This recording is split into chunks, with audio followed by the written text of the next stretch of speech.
ગાયું નથી પણ ખરેખર ભજન કર્યું. હા, નહીં ગાય. મેં જ્યાં જ્યાં હું તો આ કહું છું પ્રોગ્રામ આવે છે, એમાં મારા પ્રોગ્રામ આવે છે લોકગીતોના, ભજનોના, હાસ્ય રસના, લોક સાહિત્યના, ડાયરાના. એમાં ટોચ લેવલના બધા કલાકારો હોય. થવાની જરૂર નથી. તો એક હાથમાં માળા લઈ અને ખૂણો પકડી, સગવડ હોય તો એકાદી અગરબત્તી કરી અને તુહી તુહી તુહી નો રણકાર મંડી કરવા એને ભજન કર્યું કહેવાય. ભજન કરવું હોય તો એક જોઈ, સત્સંગ કરવો હોય તો બે જોઈ. એક બોલે બીજો હોંકારો દે. ભજન ગાવા હોય તો ત્રણ જોઈ, હોય તો એક જોઈ. સત્સંગ કરવો હોય તો બે જોઈ. ભજન ગાવા હોય તો ત્રણ જોઈ. અને આ જગત ને છોડીને જવું હોય તો ચાર જણા જોઈ. રામ બોલો ભાઈ રામ, રામ બોલો ભાઈ રામ. એમાં મારા કલાકારોની દીકરી હોય HP હરક પદુડા, એટલા છે બધા ભજનીકો છે.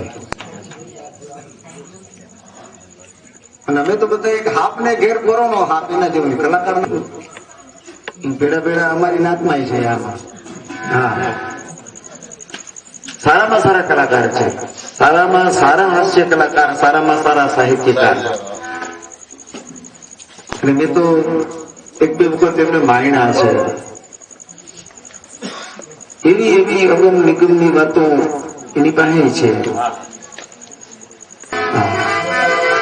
કીધું છે ને કે ભજનમાં આપણે બેહી, ભજન તો તમે આજે સાહેબે ખરેખર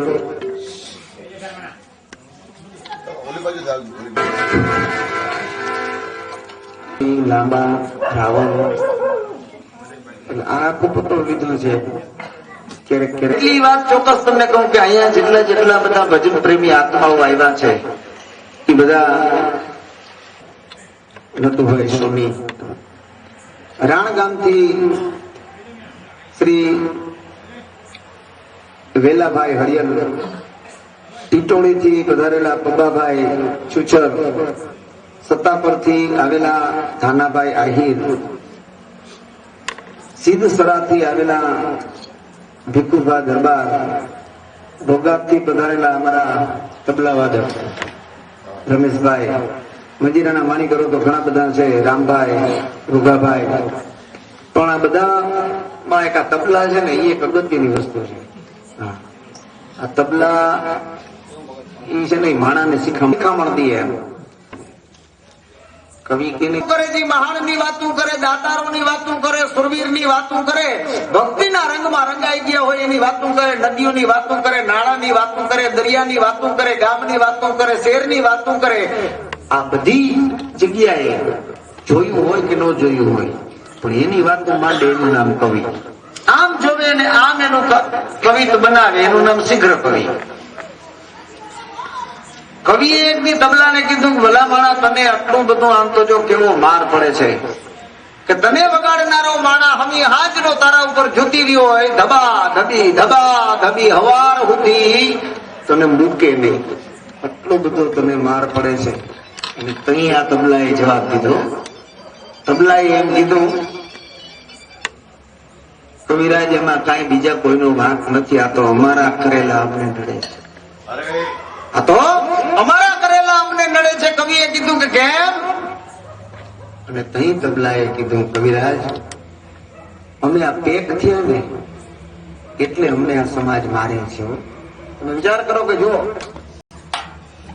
આજુ આખું આ પેક છે, આમાં ક્યાંય ખુલ્લું નથી. તબલાએ કવિરાજને કીધું કે હે કવિરાજ, અમે પેક થયા ને એટલે અમને માર પડે છે. અમે એક વાર જો ખુલ્લા થઈ જાય તો વગરવાળા સાઈડમાં મૂકી દે, ના નો હાલે મૂકી દીધા. આમાં વચ્ચે તૂટી જાય તો સાઈડમાં મૂકી દે. એમ આ સમાજના માણસો છે ને જેટલા જેટલા પેક થયા છે ને એને આ સમાજના માર પડે છે. બાકી એક વાર ખુલ્લા થઈ જાવ જગતની કોઈ તાકાત નથી, કોઈની સામે આંગળી ચીધી શકે. દેવા અમારા તબલાના તરવૈયા ભાઈ શ્રી રમેશભાઈ, મજીરાના માણીગરો, કાહું પિત્તર મૂરખ નર વણ વજાયડા વાજંત પણ એમનું વાજે શેર વાજે થઈ લેજંત. વધારેમાં વધારે મહેનત કરે, ઓછામાં ઓછું વેતન લે. વિચાર કરો તમે મિત્રો. વધારેમાં વધારે મહેનત કરે કલાકારો. અમે ગાયકો જો અહીંયા 10 જણા છે, અમે બધા બબે ભજન કરીને સાઈડ પકડી લઈએ. બગડવાળા તો આ ના હોય એ બદલે નહીં. વધારેમાં વધારે મહેનત કરીને ઓછામાં ઓછું જે વેતન હેમદ વાજે શૈર વાજે તો અમુક માણસ અને નીચે કદાચ કારમીંડ પથ્થર પડ્યો હોય એની હારે હોનું અથડાય તો એમાં રણકાર ન થાય, અને રણકાર થાય તો એ હોનું ન કહેવાય. પિત્તળના મજીરા પોતાના શરીરના તડતડ કટકા કરી 100 ગ્રામનો વજન છે એ તમને હોના જેવા કરીને દેખાડે. મિત્રો તાળીઓથી એમની બિરદાવો. મજીરાના વાણી કરો રામભાઈ, રૂખાભાઈ તેમજ અન્ય બહુ બધી વાત છે. બાકી તો અમારા ઘણા બધા પત્રકાર અમારા પ્રણભાઈ દત્તાણી મારા તો બહુ જૂના મિત્ર છે, એમને આપણે તાળીઓથી બિરદાવીએ. બધાને વિનંતી, પત્રકાર અમારા પ્રણભાઈ વધારે બબ્બે ભજનો આપણે બધા કરીએ. શ્રી લાલા બાબા.